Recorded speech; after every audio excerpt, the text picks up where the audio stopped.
Hey guys, it's me, Alex. I just wanted to share a special announcement that I am 10 years out of the closet. I can't believe that it's gone by so quickly.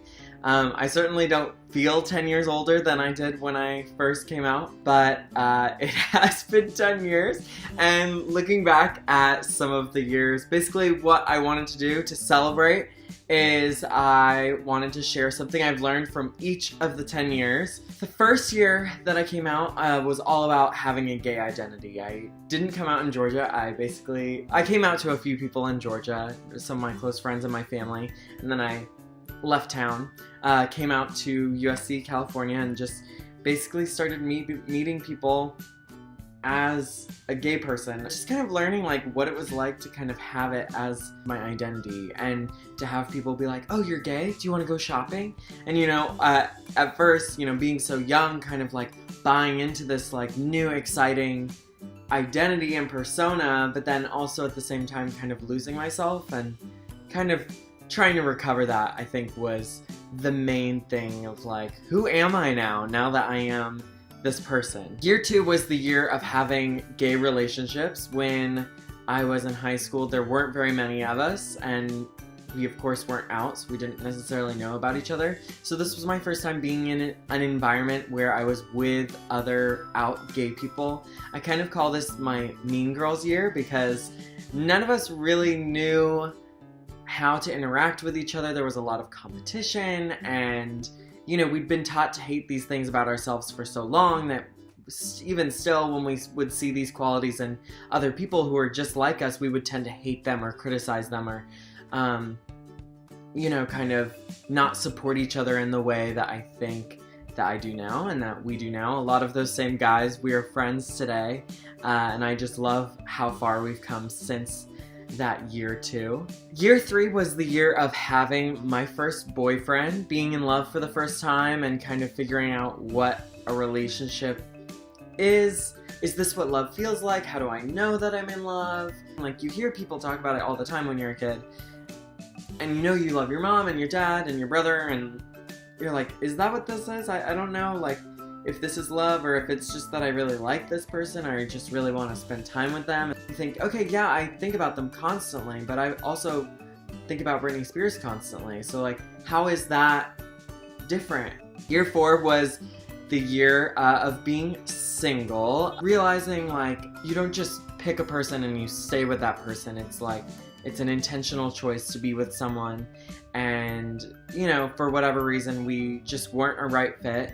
Instead of being sad about it, I made sure to kind of be constructive and be positive about it, and so I did P90X that year, so it was kind of the year of the revenge body. It was the first year that I started seriously lifting weights. So then, year 5, I finally enter into the real world, the adult world. I graduate from college. I've got new eyes, fresh eyes, which people who would meet me would find really refreshing, and they'd be like, oh my gosh, there's this new person who just thinks everything is so exciting.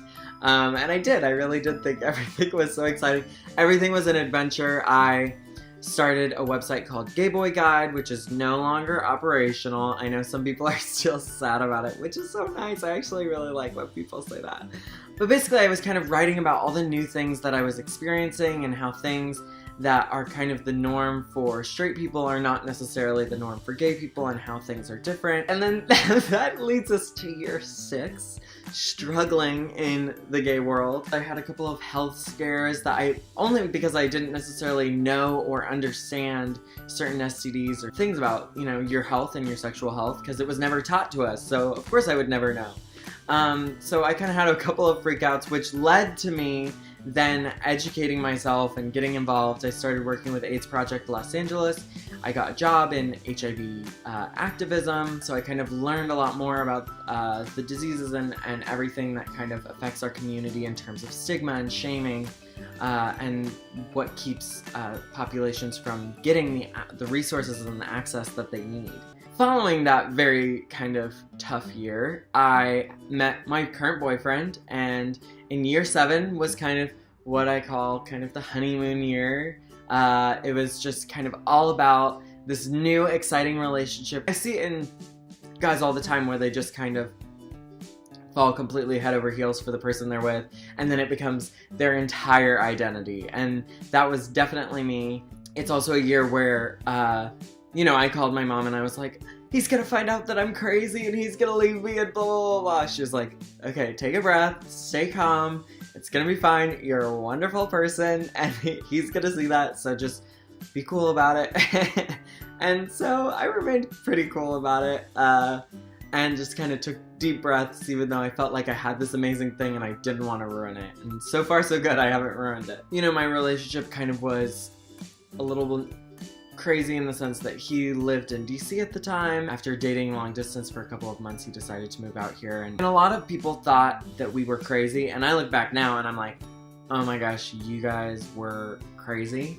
So what I just say with that is that follow your heart, take a chance, set aside what other people think, and live your life. You know, if you find someone that you love them, whether it lasts a week, 3 months, or 10 years. Year 8 was living together, living with a boyfriend. So now going a step beyond the honeymoon phase where you're moving in together, you're in each other's space, you're now negotiating like how you live together, whose space is whose things are what kind of food do you guys like, do you grocery shop together? You kind of find out more about each other like on an entirely different level. This year 8 was the year I feel like I officially became an adult. But it was all about kind of security and making sure I had a solid home base, but also kind of losing myself in the process as well. Coming home at 5, eating dinner with my boyfriend, and kind of getting into that routine, which was great, and I loved it, and it was very important for me to feel like I had some stability in a very chaotic city.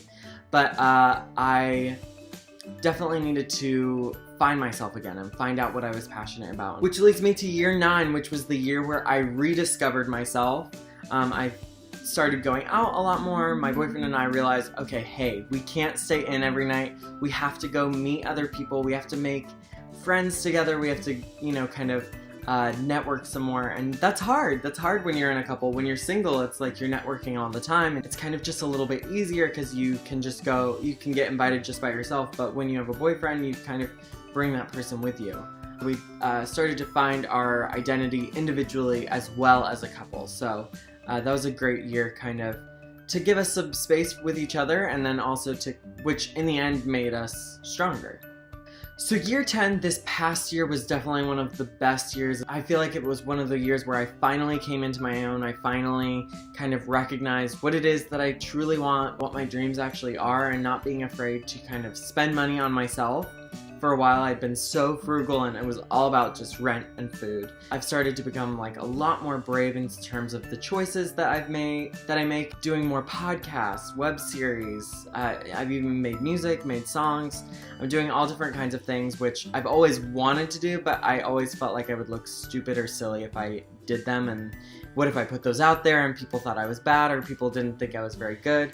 But now I have enough self-confidence where I don't necessarily need the approval of other people. I still want to make stuff that's good and that other people enjoy, but at the end of the day, it's about what matters to me and what messages I want to put out into the world. I don't know what that has to do with my sexuality. I guess it's just being so comfortable with myself that I no longer carry I still carry some of them, but carry a lot of the fears that I had when I was first coming out. You know, when I was younger, people made me afraid of myself. I think these past 10 years have been all about kind of turning that fear into love, learning how to celebrate who I am. I can't help but think 18-year-old me would look at my life now and be like, that is what I want. And I can only hope that my 38-year-old self would say the same thing about me right now. I hope you like this video. You can follow my channel. You can also follow, I've got podcasts and all this other stuff going on. Comment in the section below with maybe some of the lessons that you've learned in coming out.